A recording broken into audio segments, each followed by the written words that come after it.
I think we're waiting for Laura.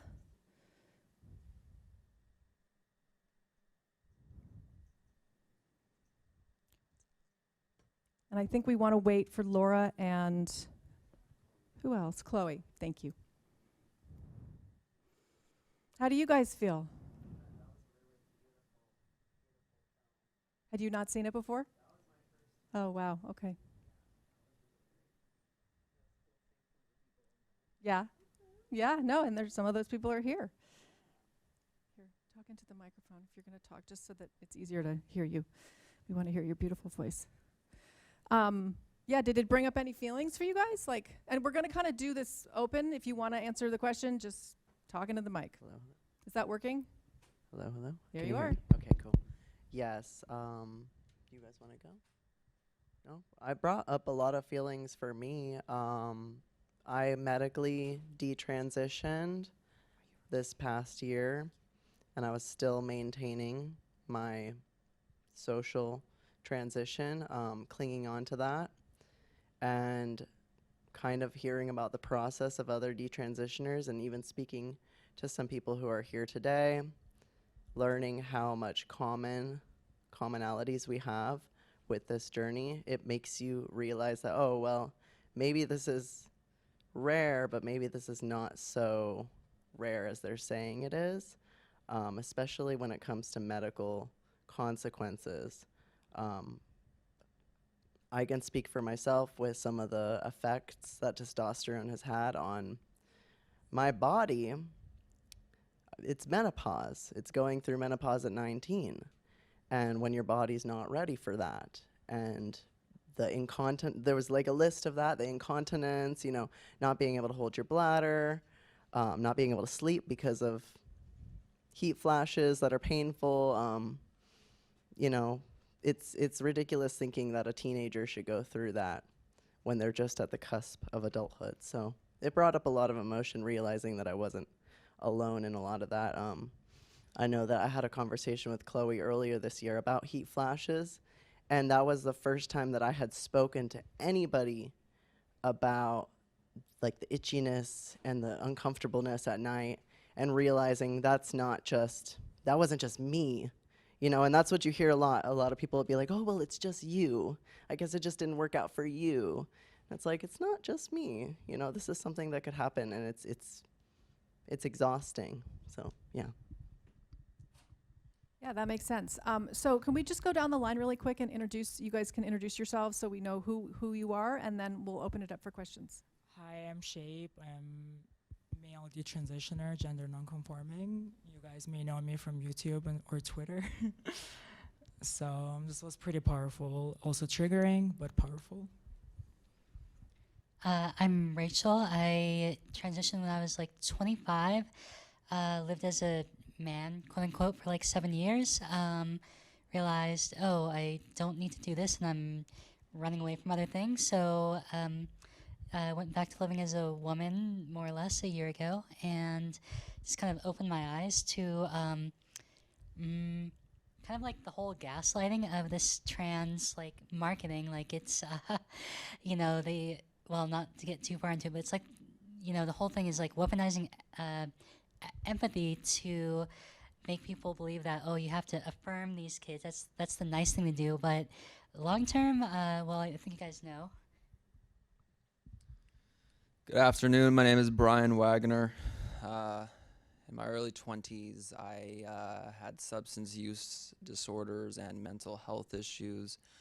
I transitioned from male to female. I lived my life as a transgender woman for close to 10 years. I detransitioned upon sobering up and getting to see a psychologist that was not an activist. The most powerful part of this documentary for me personally was when it talked about Jung's shadow self, because I think a lot of society, and especially the trans rights movement, detransition is a reality that they're not ready to see or face or accept quite yet. So, yeah. Thank you. My name's Estella Suarez Hamilton. I gave an introduction already, so. My name is Luca Hine, and I transitioned as a minor at 16 and detransitioned around 6 months ago when I was 20. Hey everyone, my name is Laura Becker. I was in the documentary. My hair was looking a little messed up at the time. I had dyed it too many home dyes, pink. Well, thank you. For a little while it was. So some of you may know me from Twitter, Funk God Artist. And I designed some of the Detrans awareness hats and shirts that some people might be wearing. So that's what you may know me from. And I'm Chloe Cole, and I'm somebody who also transitioned as a minor between the ages of 12 to 16. And I've been speaking out about my experience for not much longer than a year now, since I was 17. I guess I should tell a little more about my story since everybody has. I transitioned in my early 20s as well. The first time I ever got in any kind of mental health help was when I went to Fenway Health in Boston, and they completely ignored my internalized homophobia, other comorbidities, and affirmed me. Like, there was no pushback. I got on estrogen pretty easily, but my mental health declined after that, but I attributed it to being in the wrong body. So unfortunately, I got cleared for the sex reassignment surgery that deteriorated my mental health even further. Till now, I have complications after multiple revisions. I have urinary tract infections every month. That's why I was going to the bathroom like a million times. I am unable to have sex. I have osteoporosis. I haven't been able to get any help really from endocrinologists or even surgeons to reverse this. This is all one giant experiment I fell into when I was very vulnerable and not in a good emotional place. I definitely got sold lies and hardware fixes for my software issues that actually never went away. My biggest push for transition was internalized homophobia. I just didn't want to be gay because I was brainwashed from a very young age that gay is bad and sinful. So the minute I realized I could escape my homosexuality, I latched onto the idea that I'm a woman. But I realized that none of those transitions solved any of my mental issues. In fact, it made it worse. Thank you. Okay, does anybody have a question? Hi. Thank you all for being here. You're all very brave, and I probably follow most of you on Twitter or something. I think, like a lot of parents whose kid is in this ideology, fortunately, my daughter so far has not said she wants to medicalize, but I can see just socially things sort of upping, which scares the hell out of me because she'll be 18 next year. So I'm wondering, like, if you guys had seen this documentary, you know, when you were 17, would it influence you? Or is there anything that you would say to somebody at 17 who's in the grip that you, like, would help them, like, you know, for body acceptance or whatever it would be? Would love to hear. Yes, if I saw this documentary, it would have made a difference. There are some people that are stubborn and very hard-headed, and I was one of them. Especially when you're 19, you think you know everything. If somebody says, "Oh, you're gonna get menopause," oh, I don't care, you know, because you don't know what that means. The more information people get, I think, from firsthand, it makes a difference. I remember, and I said this prior to when we sat down, I didn't get top surgery. I was on testosterone for over 7 years. And I was socially trans before that, and then a little bit after that. But I never went for top surgery. Specifically, I can remember I watched a testimony of somebody who was transgender. They were a trans man, so they were a female, and explaining that they had done all this surgery and all this hormones and everything, and it still, they were feeling like it wasn't resolving anything. And I remember he was this big, buff, bodybuilding guy, and I was thinking, oh, he's so beautiful, I want to be like that. And he was like, don't do it, you know, it will not fix your dysphoria. And so that gave me enough to just hold back. When I came to Los Angeles, there was no gatekeeping.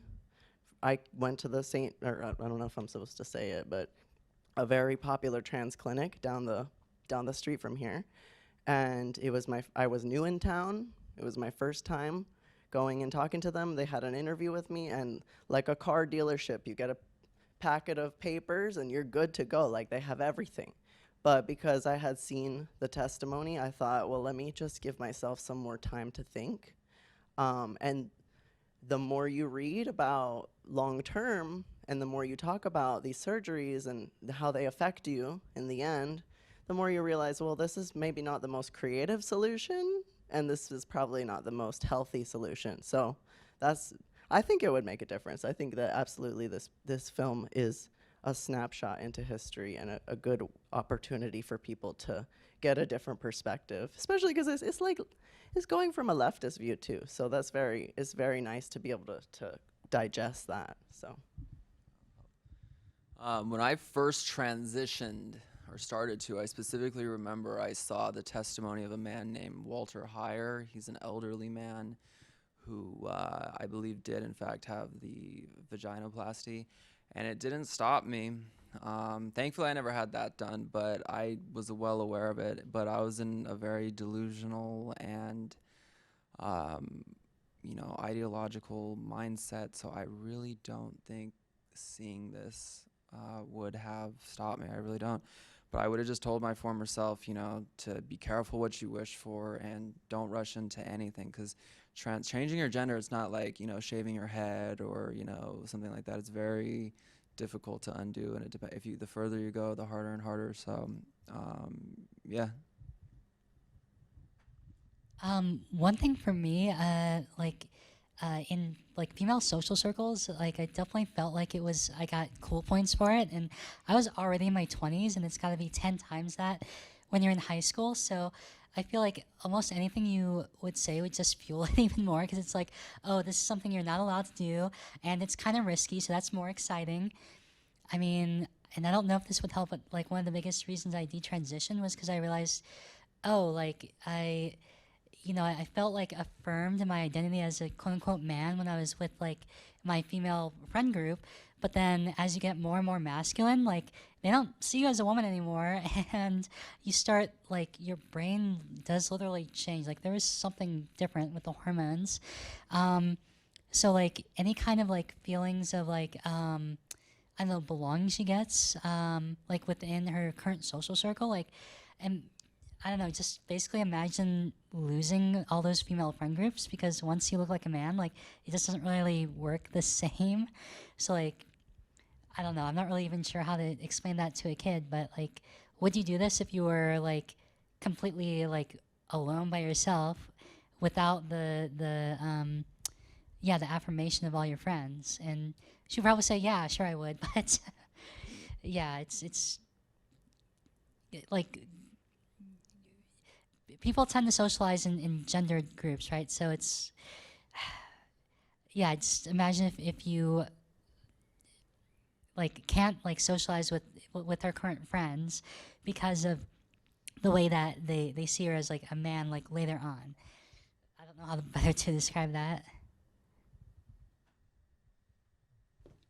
So, I'm 18 now. I'm a legal adult, and as many of you know, I travel around the country talking about this subject.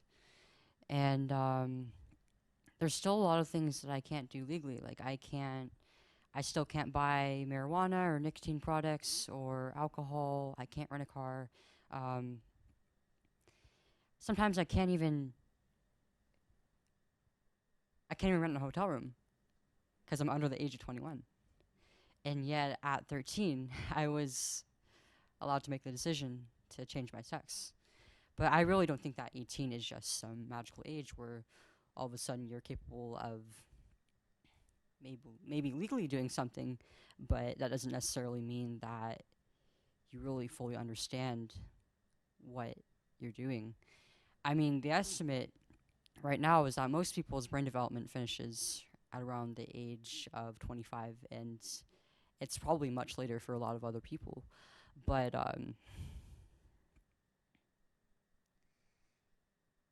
brain development aside, there's still a lot of things that people at the age of 18, at the age of 25, and even beyond don't know about the world.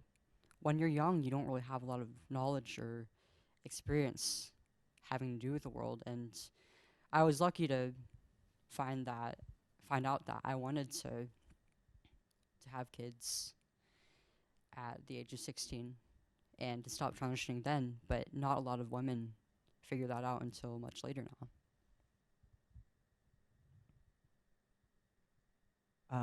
I think particularly when you have, you know, a child going into this and you're worried about them heading down the path of medicalization. Every situation's different, but presenting a different perspective, I feel like, couldn't hurt. They may not listen because young people tend to be rather stubborn, but it couldn't hurt. And you know, your kid doesn't stop being your child when they reach 18. You still need to be there and let your concerns be known with care and compassion and a genuine concern for their health and well-being. You know, keeping that line of communication open to be that safe adult for your child, even when your child is an adult, is something that young adults still need. Everyone needs to a certain extent. And so there's going to be, you know, young people who maybe didn't transition and they reach 18 and rush into stuff, but it's never, you know, I don't think it's acceptable to give up on them just because they maybe won't listen or they're hard-headed. If anything, that's when you need to be more compassionate and really keep that line of communication open, because they deserve for you to keep trying.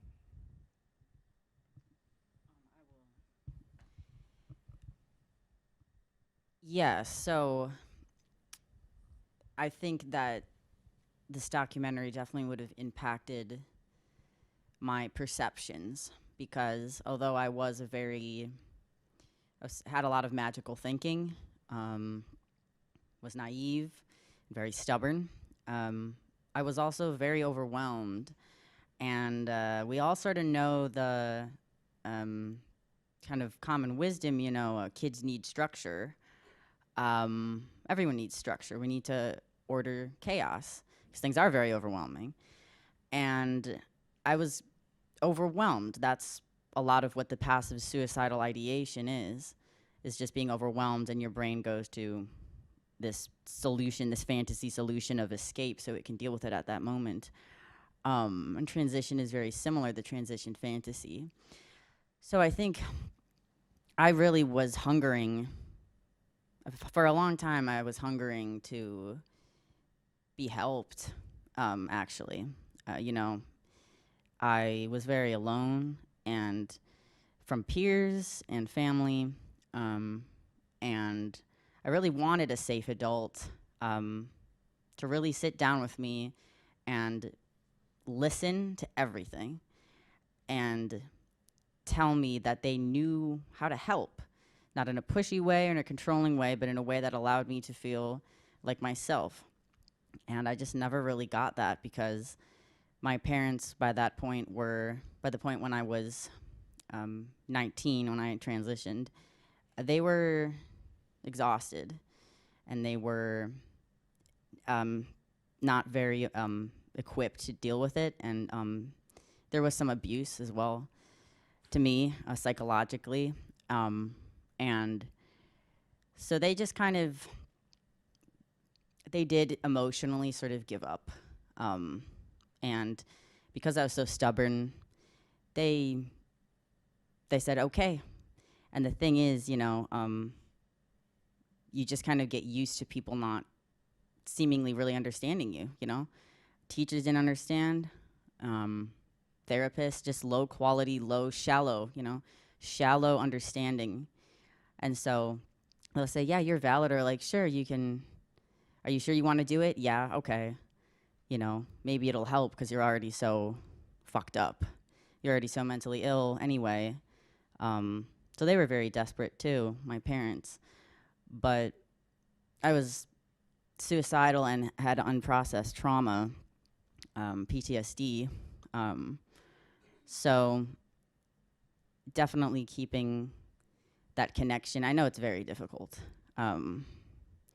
but still listening and still being there and not giving up is this inevitable outcome that this person is just going to be messed up and they're disabled and they're mentally ill and that's their identity, and trying not to see your child as broken. Because I saw myself as a broken human being that didn't deserve love or was capable of achieving happiness. So of course you're going to go to desperate measures like surgical interventions. So I would say this documentary would have really been a relief to me because it just provided so many calming, intelligent, rational adults that are experts in the field. They know what they're talking about.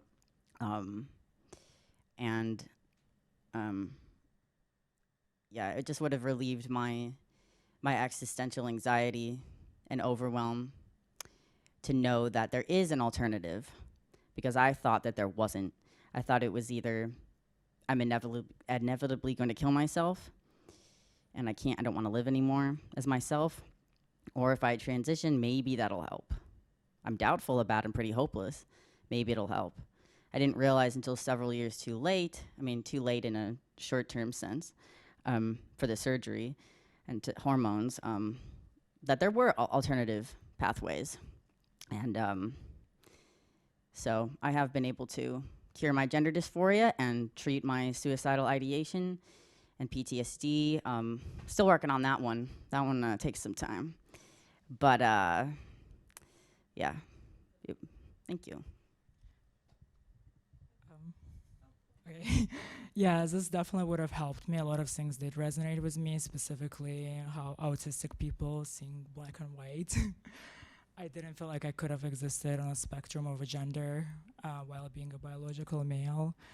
Also, the way that I really got obsessed with transition when I found out that it was a possibility, quote unquote.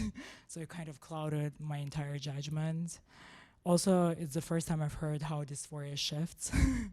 So you fix kind of like one part of your body and then you get obsessed over another part, and that actually never went away. I'm still obsessing and experiencing body dysmorphia. So it would have definitely helped me because at the time I didn't know that many trans people and definitely didn't know anything about detransitioners. I've heard a little bit, but all the stories were like, well, those people were never trans in the first place. The same things they're telling me right now. So it's a very important documentary, and it was pretty well balanced. I'm glad it was not really a radical documentary. It was very factual. So I think it could help a lot of people.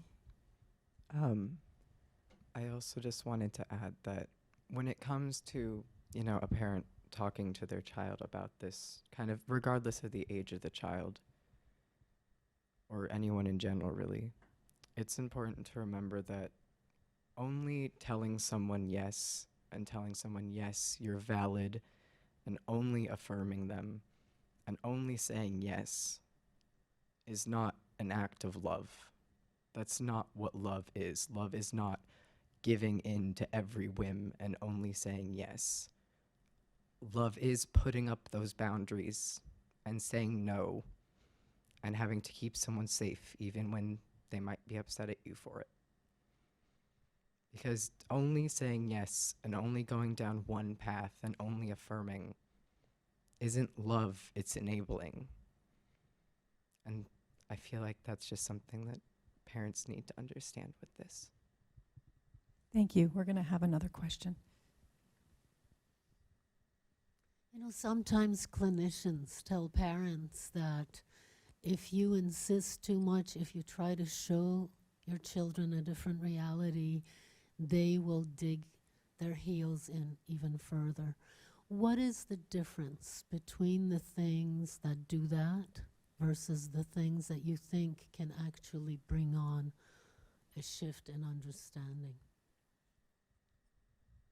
I think it's tricky because I feel like I had to actually unfortunately transition to be grounded back in reality, because you told all these things. The thing with transition is it's sold as this magic cure, like the snake oil to cure anything, because we don't really understand what gender is anyways, and we haven't really done this experiment culturally. Like there were a couple people who did it like way early in the 1900s, like a handful of people, but it was out of reach for most people until medical science today.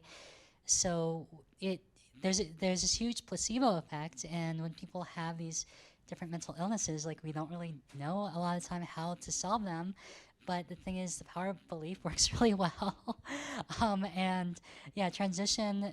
Um, there's like this whole gender euphoria thing with testosterone. It is very euphoric. How do you bring people back to reality without them having to actually go through it? I think, and this is the tricky thing, and I think that's why we're gathered here, is that we don't really hear the downsides of transition, right? We only hear about, oh, this is this euphoric thing that's going to be life-changing, affirming it's going to be this person's real authentic self, and it makes us all good people for affirming, these trans kids, because, we have to save them from themselves from suicide.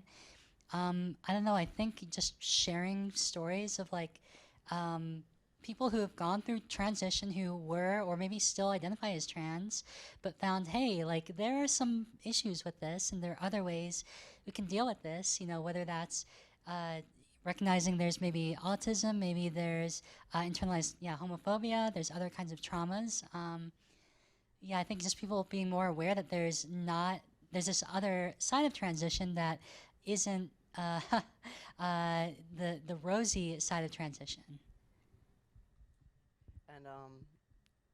And to understand your question, like, how do you avoid them from being, upset that you're showing them the other way? And I remember the mindset that I was in at 19.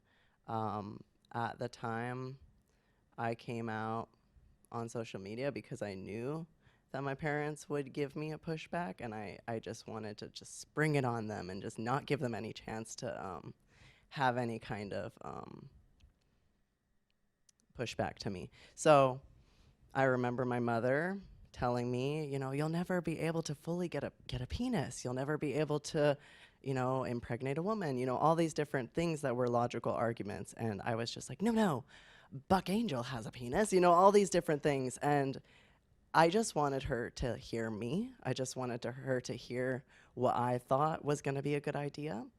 And I think that maybe a good solution would be, okay, well, if you want to show me your resources or propaganda or whatever, then I would like you to watch some resources that are from my side. And then that way they could feel listened to, and you could see what they're actually looking at. And then give them an opportunity. Okay, we watched it. Now, please, would you watch this documentary with me? Or would you read some of the side effects? And we'll go in and see, do you know what a cyst is? Do you know where those come from? Okay, so here are all these different side effects. What does atrophy mean? When a woman goes through atrophy, is it just their uterus, or is it their bladder and all the muscles that are along with that? Because that's something I didn't know until probably about a year ago, and I'm 27, and a doctor should have sat down and talked to me about those, but that never happened. So, if you had like a little give and take, maybe that would be helpful. That's the best solution I can think of right now in this moment. I think it also is, somewhat inevitable that when you give pushback, sometimes these kids are going to be upset. It is natural in child development for each age group. There are boundaries, and it is very natural for kids to push against those boundaries in a healthy way. And it is the job of the adults to make sure that those boundaries are still maintained and that the kid can express that pushback in a healthy way. It's unfortunate with this issue that we've seemingly, as a society, not only just removed the boundary to push against, but put a medical system there in place. But sometimes when you push back, they're gonna be upset, and they're gonna need a space to really express that, because when they are upset, that is an emotion that they are having, regardless of if as an adult you feel like maybe the reason is stupid or they're overreacting. To that child, that's a very real experience, that they are very upset about this. And whether that be that they just need some space to go blow off some steam, or they need you to be there as a compassionate adult to explain to them why, you know, you did what you did, or they just need someone there to listen. It is still a parent or adult's job to do that with a sense of care. Because, you know, you can't force someone to realize things. But you can be there.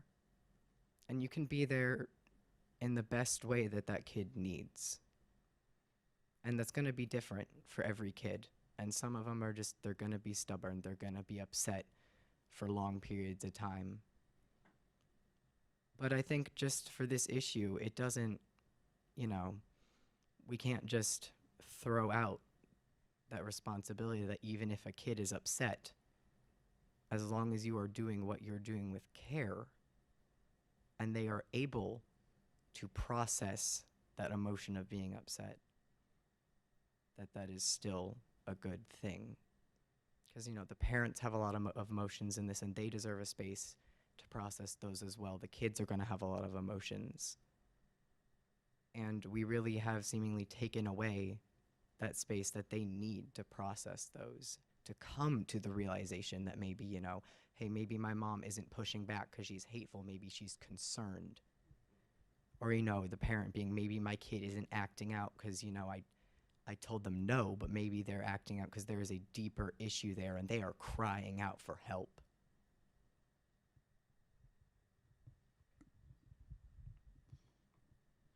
Yes, that's exactly what I was thinking. I just wanted to add on to the idea of boundaries is just, you know, what I often tell parents is, you know, this isn't palatable to hear, but the reality is that whether you tiptoe around, I've known parents that tiptoe around every little thing and they're walking on eggshells all of the time, and it's extremely stressful. And I know parents who just get right up in there and take charge and say, no, I'm the parent and I'm doing this. And I've known both sort of methods being taken, and, you know, it is up to the individual parenting style and the relationship you have with the child. But the reality is that, as Lucas said, pushing back against authority and against parental wisdom is natural, normal, and even healthy, and can be an opportunity to further develop the relationship, because a child needs to learn how to manage their emotions. They need to learn how to take no for an answer. They need to learn how to look critically at other people's perspectives. And so it's very difficult, but repair is the other side to, you know, preserving a relationship.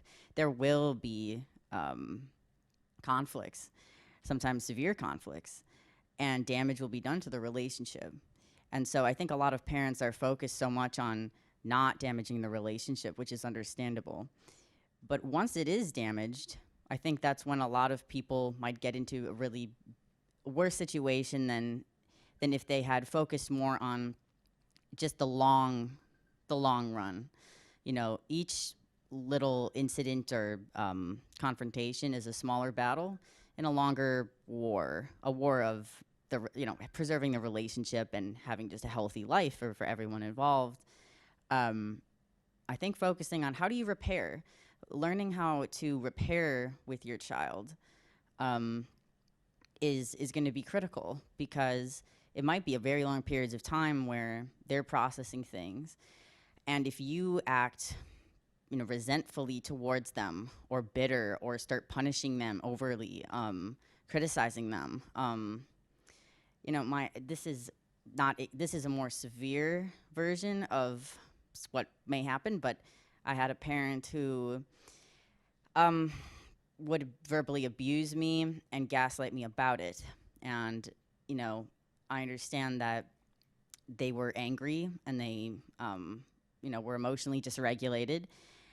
And, you know, that shouldn't have happened. But once it did happen, there was another opportunity there. The real work could have lied in the repair, that they had an opportunity to repair the relationship and further understand my perspective.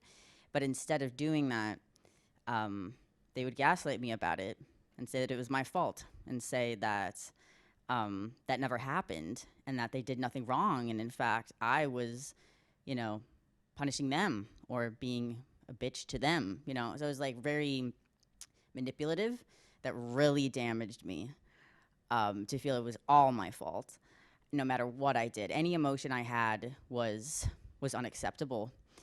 And so whether it's arising to the level of like verbal abuse or just it's a spectrum, you know, of behaviors, but being able to repair and to acknowledge, you know, I understand, you know, that this is painful for you, and not adding a but into it, or like, but I feel, you know, this way, or like, but you're not listening, or like, you're so difficult to deal with, you know, something I've heard a lot. You know, really listening and allowing them space so that they can start to trust you again.